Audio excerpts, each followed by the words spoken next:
So How you doing, bud? I'm doing outstanding. Sorry this took so long. No problem, It's bud. gonna be worth it. I am so apologized for this. Normally I'm on top of things, and it's just been hectic to say the least. So What I'm all sorry. been got going on, bro? I know you said you started a new site. You said I heard you say you got Neptune going on. Tell us a little bit about that. We have a ton of stuff going on right now. We're in the process of breaking ground on a 27,000 square foot facility in Bend. That is not going to be Spartan Family Genetics. That is just another company that's bringing me on board to breed. We're going to be breeding for the metric system in Oregon, breeding strain specifics. Basically, for I'm a believer in terps, right? Yes, absolutely. So you can come to me and tell me you have 45% THC, you're probably not going to get a rise out of me, right? Now you come to me and tell me you have certain terpenes at certain levels, then I might like that Pique the interest. yeah. So that's what we're concentrating on going What are forward. those terpenes and what are those levels, dog?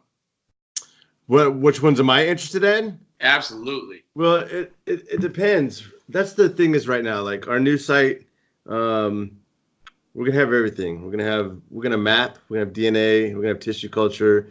Um, we need to find out exactly what everything does, right? We have all these legalities now that where we can put stuff to the test, right? Absolutely. So we can get a 23% myrcene cut, or we can get a strain that is 30-40% terpenes of what we say it is. Like on the shelf, you're grabbing this off the shelf and you're going to guarantee, right? A metric system is going to be able to plug this in and say this is for, and market it specifically for that. This is going to cure this. This is going to do this. Right now, we still can't really say those things. We can say these things help. Yes. Right? These things help. These things alleviate. These things in conjunction with these other things in a healthy lifestyle.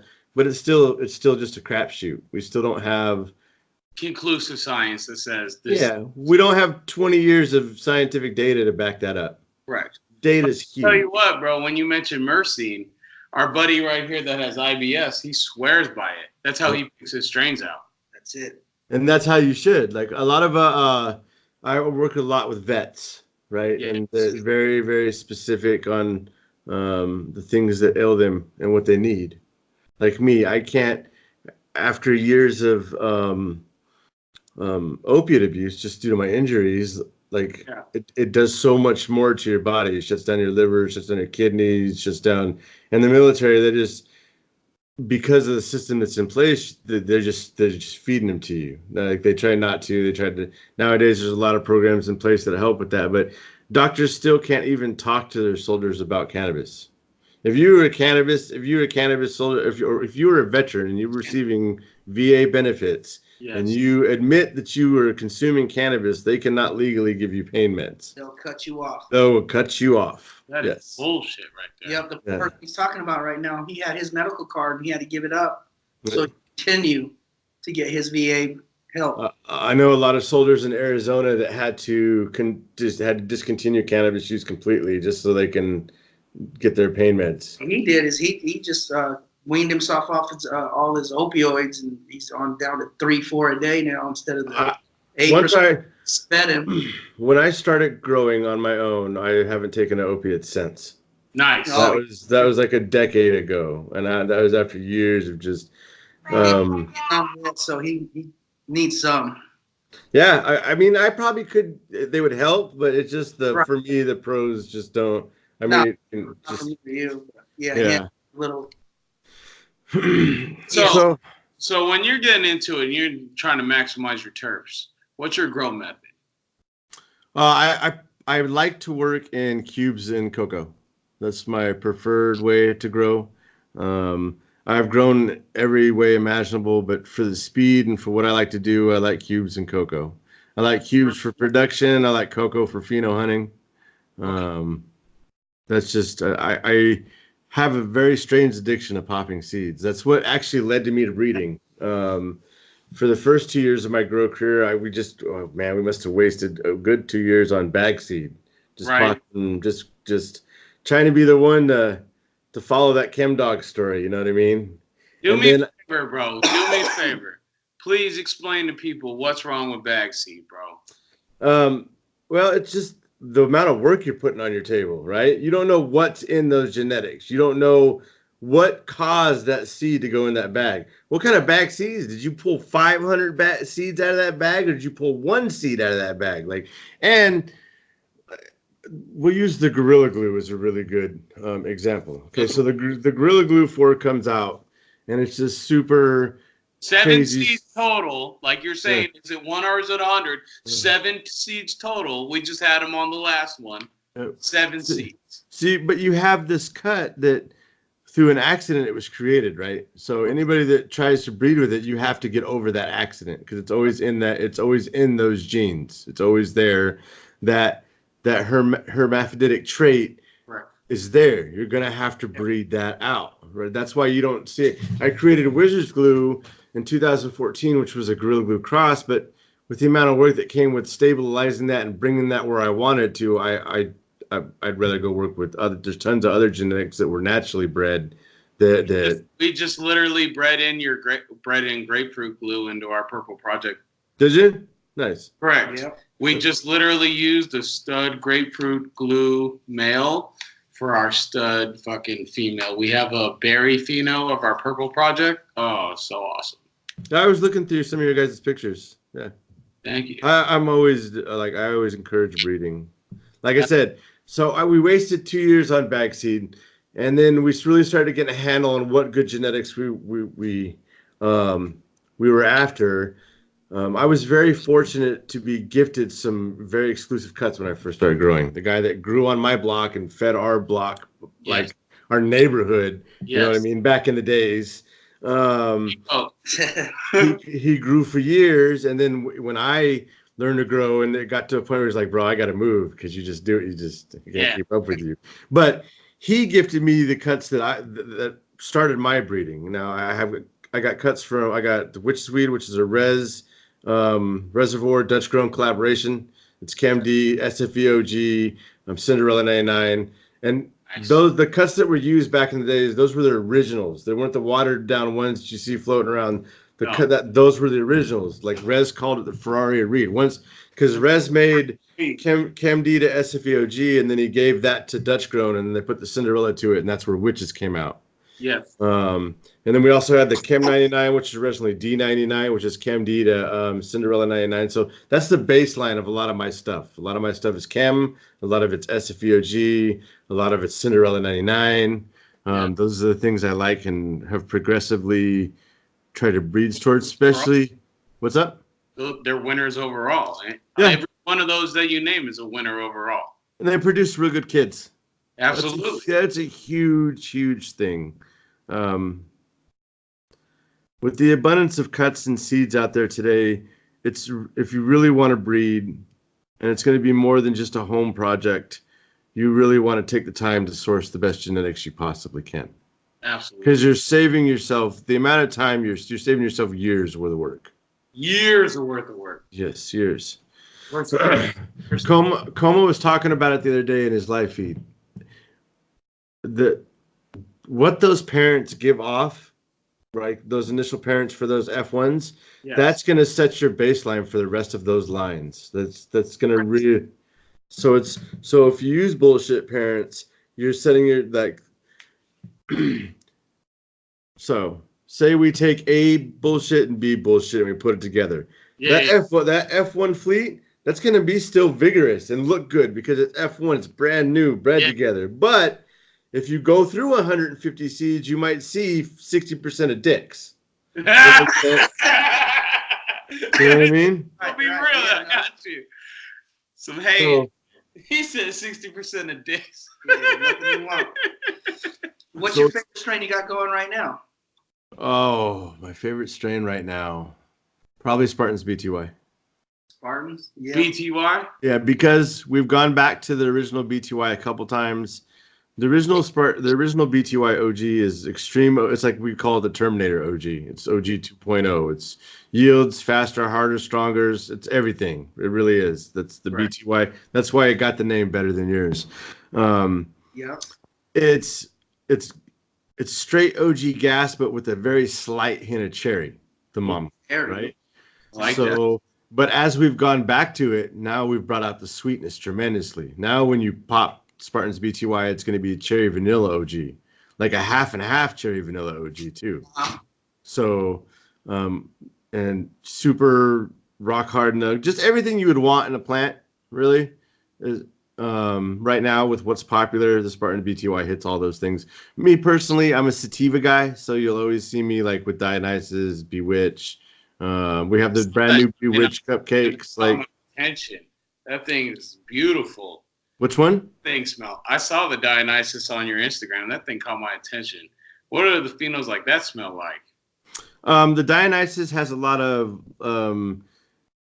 like cheesecake and grape and wine terps, and the SCV comes out a little bit more, so you catch these like cologne terpene profiles. They really come off as like a good like someone's just went ham with cologne and got in a car and locked you in a car and rolled all the windows up, right? And you just have no escape. It's in the back of your throat, like that. So if someone's trying to get Spartan Genetics, where do you find it? We're at Neptune and we're at Oregon Elite right now. That's where you'll find us right now. Yeah, Neptune and Oregon Elite.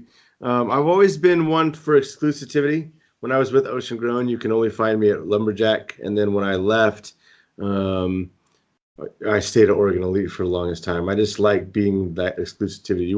You won't find me everywhere. Now that's being said with legalities and everything. One day you might see us everywhere, right? Yeah. Like Cheerios and whatnot. But what happened with Ocean Grown, if you want to talk about it or not? That's fine. Ocean Grown, I'll say this. Ocean Grown's like any of those great entrepreneur business stories. It was started by 4 guys in a garage, right. and we made some really, really, really great things. Sometimes things don't always work out. I left because I had a disagreement with management styles. And it was time for me to be the one in charge of my own. By all means, I understand that. You know what I mean? Absolutely. It was just time for me to have the reins and control. I'll forever be grateful for the things I learned in the relationships. But it was definitely time for me to move on and do my own thing. I can tell you what, man, you guys did some good stuff over there because we got Houdini Rift in a lot of our strains. Plasma. Well, what's it called? When we talk about what we have going for our actual strains that we've been working on fruit. For the last 5 years, I've been working on. I saw the fruit.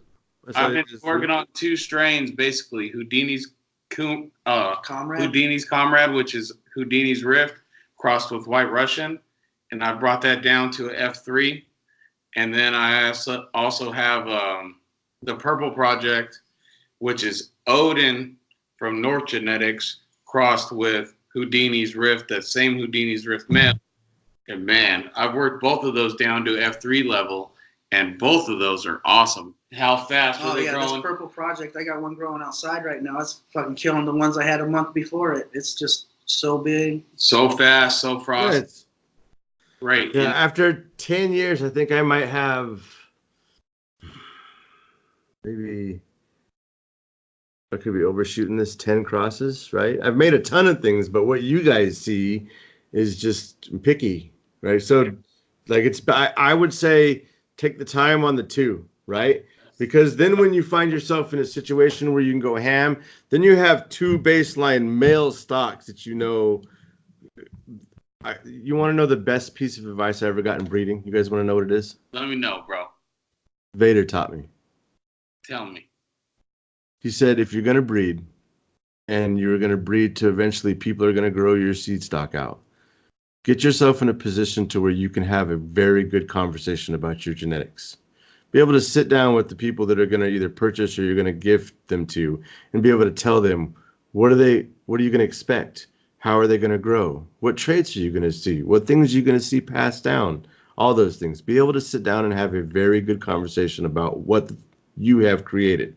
If you can do that, then you're at a point to where like it's safe to be out there in the public. You know what I mean? Yeah. We feel that. And that is extremely important. As we did the cup tours and I talked to people and my stuff got out there, being able to sit down and have a good, safe conversation and be legit, and then those growers go find exactly what you say, that'll bring back more people than you could possibly imagine. Just that interaction, just that. The same exact thing you just said, my homie Mr. Sparks-a-Lot said, and that's the exact same reason he's only worked on one strain. He's only got one strain that he's been crafting for the last fucking 6 years, 7 years. But he'll know what it is. But that's exactly what it is. I can see my strains pop up in other things. Like if someone says, "Oh, this has got your bewitch in it," they run enough seeds, I can see the bewitch in it because I've run enough. I don't do a hunt of less than 150 seeds. I recommend like minimum 150. My safe zone is 350 to 500 seeds. I have done 1,000 seed hunt, but there's no fucking way I'd ever do that ever again. That was just not even with your new shit going on. No, I mean, it'll get to that, but I won't be personally doing it, right? Yeah. I did 1,000 seeds, and it was me, myself, and fucking I, right? Watering, transplanting, cuts, and hey, bro, when we were talking to the dudes from fucking GG Strains, we were talking about going through a bunch of strains, or a bunch of seeds, and he was like, "Man, fuck that, youngster." 20. He said, 20 at a time, youngster, 20 at a time. You can always do another 20. He said, you get to 1,000, you get so stressed out, it's not even fun anymore. I did 1,000 once, and ever since then, like 300 for production, 350 to 500. And then once you start getting to F3, F4, F5, you can run less. Let me ask you this, though. When you're running 300 seeds and you got this going on, what percentage is looking the same? What level are we talking about? Are we talking about F3, F2? What level? In veg, they all look the same. You can run all of my seeds, and in veg, you might see maybe some height differences, but they're all going to be uniformity. And that's just also when I match. For me, I get a lot of inspiration through the culinary world. So I'm trying to create an experience when I make something for you guys. Like it's a dish. So when I say this dish is going to taste like this and it's going to do like this, when I go to initially to put that together, I'm very careful of what parents I'm going to use, right? How much OG does this parent have into this parent? How much cookies is in this parent? How much, if I put this cookie over here to this skunk, what exactly am I expecting in the traits? You know what I mean? Yeah. To whereas you can play it safe. Like, okay, I got this over here with a ton of SFVOG. I got this over here with a ton of SFVOG. I can put those together. We know we got a strong baseline, and we run through these seeds. Bam! Look at all the SFVOG that's popping out. Look at all those traits. So now we have a good baseline over here. Now we know that we can stick over here for some of these OG traits we want. And sativas is probably the hardest. All the shit that comes out in them and lengths and times. And I prefer sativas. Like. That's why you guys, after all these years, you guys still have not seen me with a cookie cross. After all these years, I still don't have one. It's because it doesn't interest me. Like I've smoked some of the best cookies you can ever imagine, and I'll go smoke an OG or a sativa. I'm just not on the, and I'm not saying cookie sucks. It's just not for me, right? As the experience in the dish I'm trying to create, that's not. I'm trying to go a different direction, but I'm. That's why it's taken so long for the GMO crosses to come out, the MAT crosses to come out. You guys are going to see all those this year. It's because I've literally had to been dragged into those breeding rooms and forced to make these. You know what I mean? You know what's almost funny about that though? It's because we started out this conversation and talked about a lot of veterans, bro. But like the number one for PTSD is fucking cookies. Girl Scout cookies. That's and the thing is, we have to get in there and be able to actually run clinical tests on veterans and figure out. You know what I mean? That's the I tell you this, bro. I tell you this.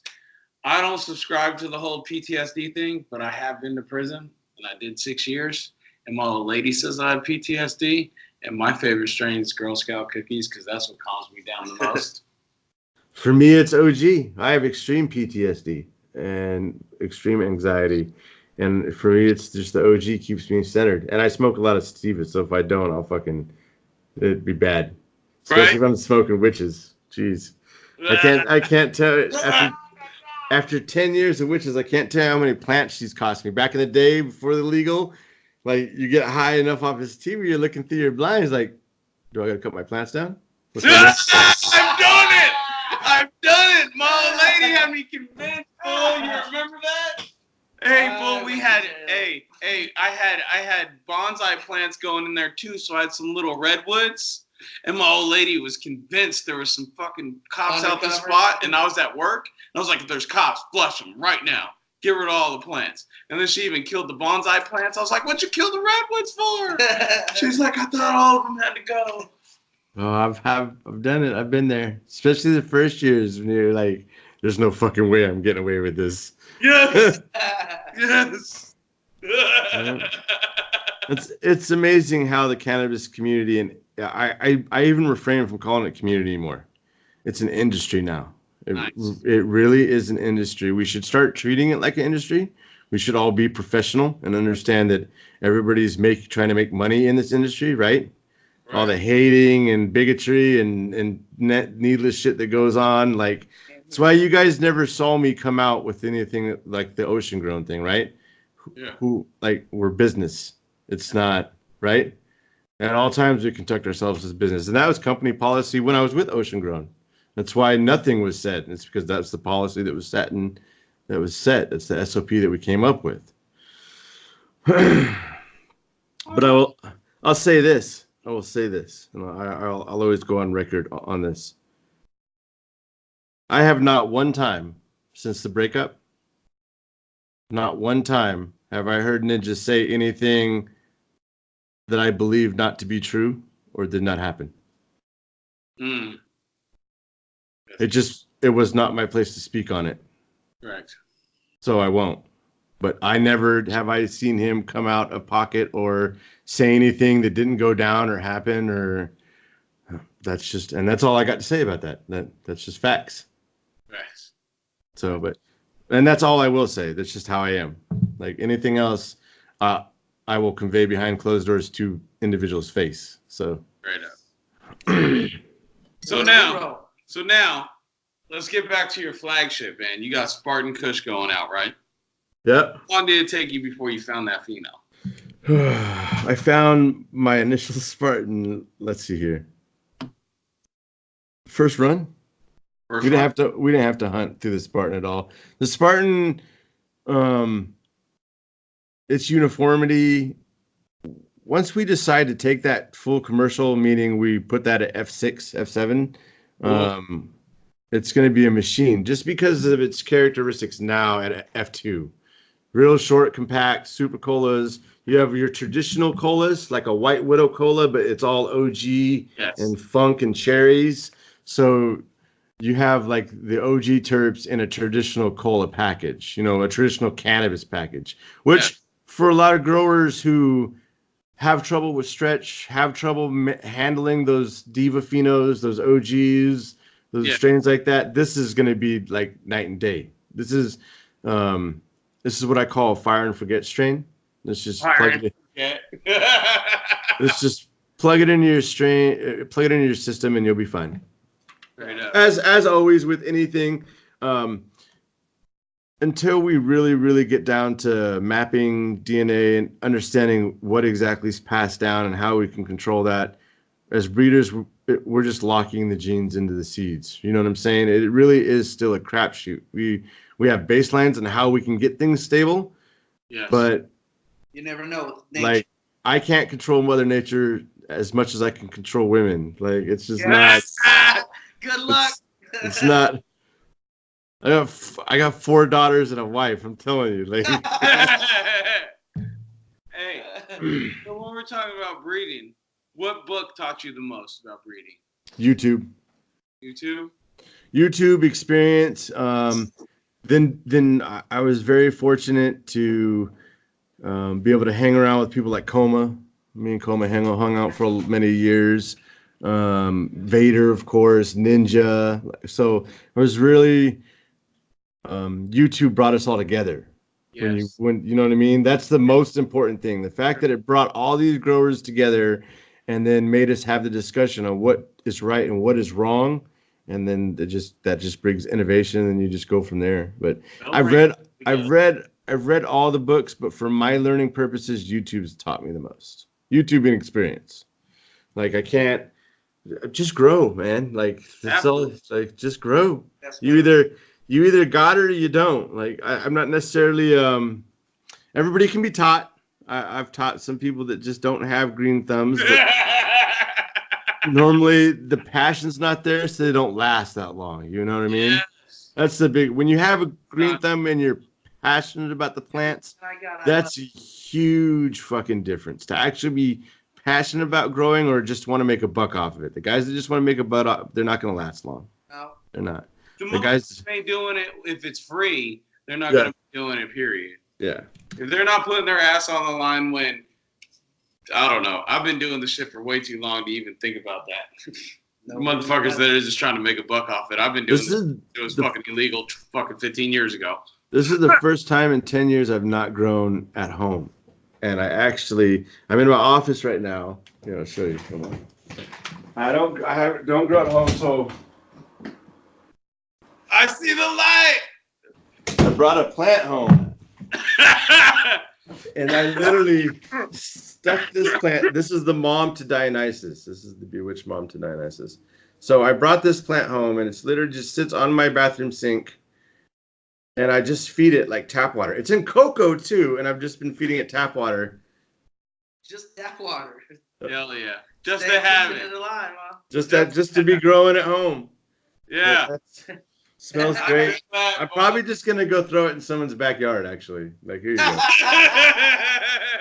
And then bring another one. But my wife told me, she said, like, you need to do something. Like, you were totally different when you were growing at home, right? Compared to now growing in facilities. Because you're there every day. You're just sitting there loving the whole plant. Loving it. Yeah, it's like if I would get angry, I just walk into my grow room. Exactly. Right? Exactly. I love them girls because they love you back. Yeah, I can't do that now. So my wife is like, you need to fucking figure something out. Bro. There's no better stress relief than that. So that's why I hope one day, I don't know, like, I hope one day America just takes on like a craft cannabis movement. Like they take on a craft beer movement and everybody just starts trying to take on like a breeder's perspective and starts trying to find a certain pheno in their own little home spot. That way everybody starts taking on the same type of mindset. You know what I mean? We could all at least borrow from the collective and search for the best. Yep. Craft cannabis. That's why I always will support craft cannabis, always, no matter how big I get. Or I started in my closet with a busted 400-watt light 10 years ago. A busted 400-watt light. Yeah. No filter, nothing. Just nothing. Growing auto flowers, right? We thought those were the truth for a second, too. We bred a bunch. Oh, yep. God. We grew 2 years. Our 2 years wasted on bag seed. There was also a lot of auto flowers in there, too. Yeah. Yeah. Hard not to. But I believe you got to go. You got to go through that. All the growers got to go through that. That first 2 years, like, if you can make it through your first 2 years of growing, you'll be fine. Oh yeah. If you can make it through your first 2 years and not sell all your lights and stuff, you'll be fine. Bro. Yeah. Oh yeah. Especially once you figure out genetics. Once you figure out genetics, growing's not hard. It really isn't. No. Genetics makes it so easy. That's why they fucking always use that line. Blah, blah makes it easy. Yeah. The two things that will kill a grower, faulty genetics and laziness. Laziness number one, probably, right? Yeah, laziness is 100% number one. Think of how many times you've told yourself, I'll just take cuts tomorrow. No.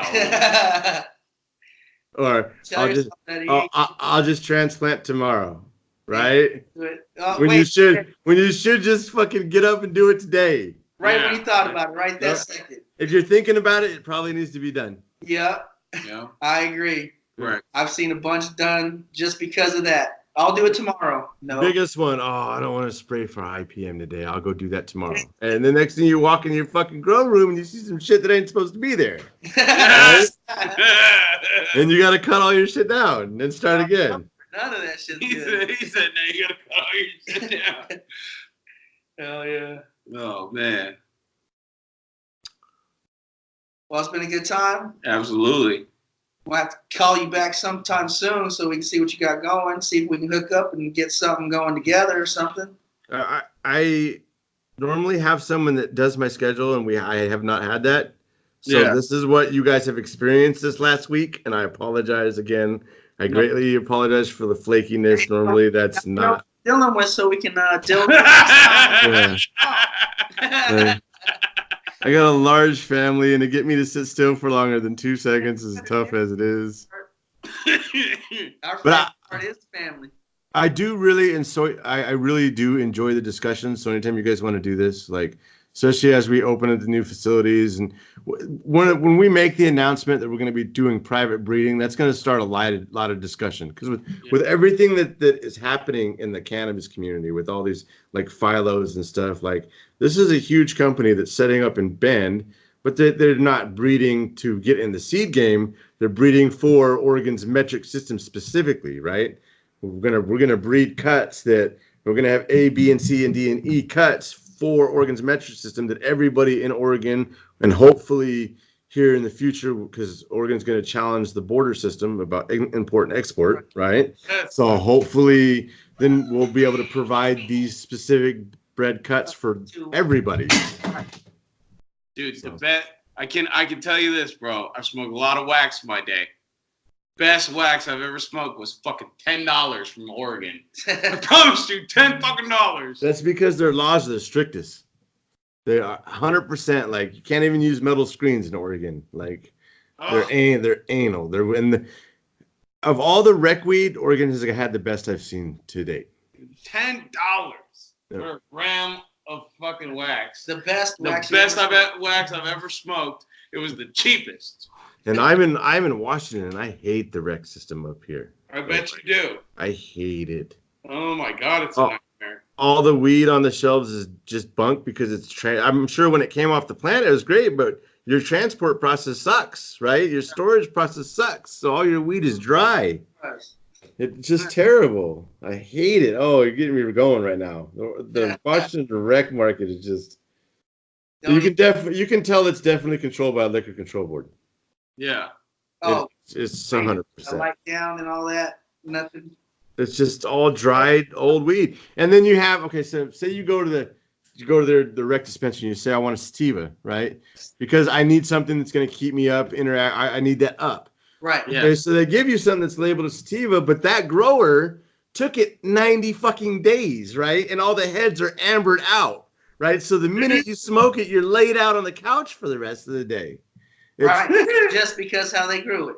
That's because how they grew it. Just because it's a sativa doesn't mean take it 90 days and amber the heads out, right? Then you absolutely. You got to go by the trikes. You can't go by fucking anything cloudy else. it up. A sativa, you definitely want everything cloudy. You definitely want because you want them up and around all day. But that's what we're trying to fight now up here. We do a lot of consulting. That's the difference between connoisseur and commercial, bro. It's the connoisseur and commercial, bro. The minute normally you hit 20 lights, the minute it gets above 20 lights and you start seeing quality go down. Right? Yeah. The minute 20 lights with that much canopy, you normally anything under 20, it's a lot easier to maintain. We call those Ferrari grows. Like I like a lot of my footprint to be 20 light footprints.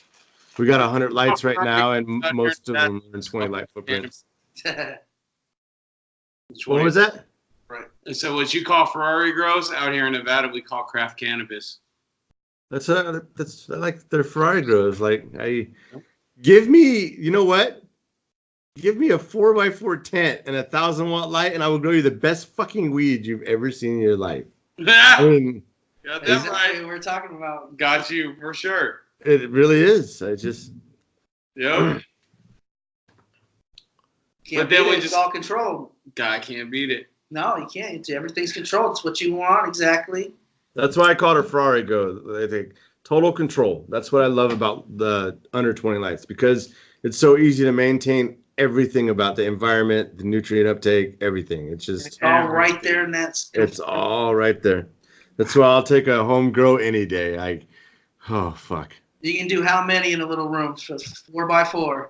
What? Most of my breeding up until we moved into facility and stuff was all done temp breeding 4x4 style. Nice. Right? Like literally 20 of them in a room, just banging crosses out. 4x4, whatever you want. You can breed. You can do whatever you want, wherever. You got everything right there. Even some hand smoke, bro. Even hand smoke. Love that 4x4. Yeah. That's how we what's up, bro. 4x4 Pro Light. Yeah, I like 4x4. 4x4 is like my preferred footprint. Yeah. 4x4, 5x5. Because I was trying to explain to him like the rate of diminishing returns. You know what I'm saying? Yeah. Like you break it down to that 4x4, then you already know how much light you can give it. It's just already been broken down by all the science. And the number one problem in commercial growing is waste of space. Any growing, the number one problem with any growing is wasted space. Like, too much power for how much fucking space they got too. Or like you'll see a 4x4 spot with like 5 pots in it spread out and gaps everywhere. Like there's so much more you can get out of that spot by just maximizing your canopy space. Yeah. And that's what we're trying to teach now. We try to teach a lot of home growers now to maximize their space. Like everybody's got nutrients, everybody's got genetics, everybody's got the equipment. Now it's just teaching them how to use the tools that they have. What do you think about training? What's that? What do you think about training? Training as a plant training? Yep. I love it. Like I think you should always train your plants. I speed grow, so like cocoa and rock wool. Like production is just a couple nodes and flips, but I like to see what my seed stock's going to do. I will run a lot of it just straight up and down natural, but I always run selected cuts 3 or 4 times before I pick, right? And during that process, I'm going to put them in a situation to where I'm going to have to train them. No matter what they do, no matter, I'm going to sit here and I'm going to shape these plants for this selected 20 light footprint. And because how else am I going to be able to tell you, like, these branch out good, this bush is out good, this needs training? Like, I need to, as a person that's offering genetics, I have to know all that. So, and personally, I highly recommend training because it's a good way to increase your yield. When I grow mine for personal, I grow 8 nodes tall, and I keep the top 4 branches, trim everything below, top it, and then I train it north, south, east, west, and then I keep 6 branches per branch, and once it fills in, use it up. But I usually get a per plant. I do a lot of trellis training. I like working within trellis, like a 3-layer trellis system. So I do a lot of weaving. A lot of weaving. I like seeing how much yield I can pull out of spaces. For me, it is a personal challenge. I like taking a 5 by. What's your gram per watt then? Mine's 7. Is it? I cannot tell you that off right now. I cannot tell you that. I'm not even going to lie to you and try to talk out of my neck because I just don't do that. I don't. I will tell you, I'm not in a position right now where I have to grow. I have to worry about that.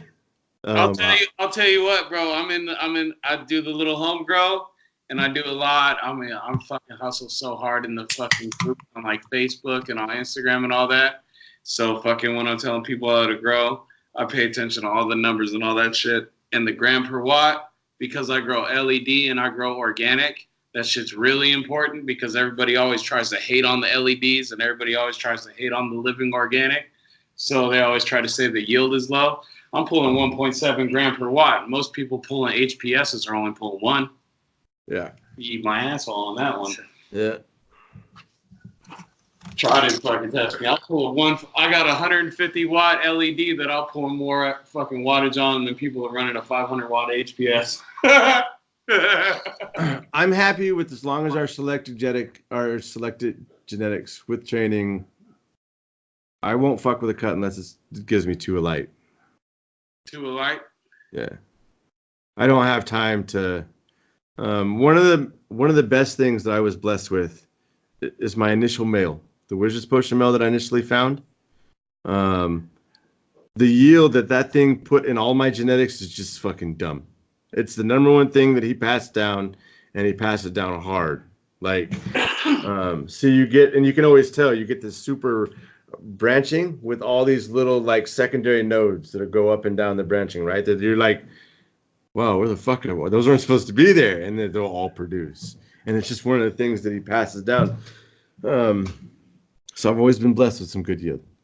Always been. I rock a multi-spectrum. I rock CMH and HPSs because I got the contract with Growers Choice, so we run a lot of Growers Choice. I run their. Or what? What's that? I run their metal halides. I like a 20. Right now, my kick is a 20K mixed spectrum footprint. That's what I like. Okay. Of CMHs and HPSs. The CMHs are the 630. I have a couple of the 1,000-watt CMHs we're testing out for Growers Choice right now, and then the rest of them are 1,000-watt double-ended HPSs. So, and I really like the terpene profile that the CMHs pull out. Absolutely. I've worked with, especially since I've worked with all my genetics for years, I've noticed distinct differences between an HPS and a CMH as far as the terpene profile. Yeah. What about when you integrate them? You kind of have to integrate them, right? I do integrate them. So I will have a 630 or a 1,000-watt CMH stuck between two HPSs. Yes. So for every 3 lights, 2 of them are going to be an HPS, one of them is going to be a 630. Awesome. And it just goes like that because the 630s are a lot smaller. They fit right between the 1,000-watt hoods are just huge. Right. Well, all right, bud. It's been great talking to you. I hope I answered everything. I hope it hasn't been too much of a stoner rant. No, absolutely not, bud. Have a good day, though. Thank you for your time. And if you guys have any more questions or if you guys want to do this again, just let me know. Absolutely, we'll bud. you soon. We know what to expect. You're busy. We're busy. Yeah. Hopefully it'll get a lot better soon. Like this coming down. We have the cup this weekend, and then hopefully it'll be a little chill. But summer's about to hit. All my kids are about to get out of school, so there's no guarantee. Right. All right, bud. You guys have a wonderful day, and again, I greatly apologize I do not want to waste your guys' time, so I thank you for being patient with me. I appreciate it. All right, thank you. Bud. Hey, you guys have a great night.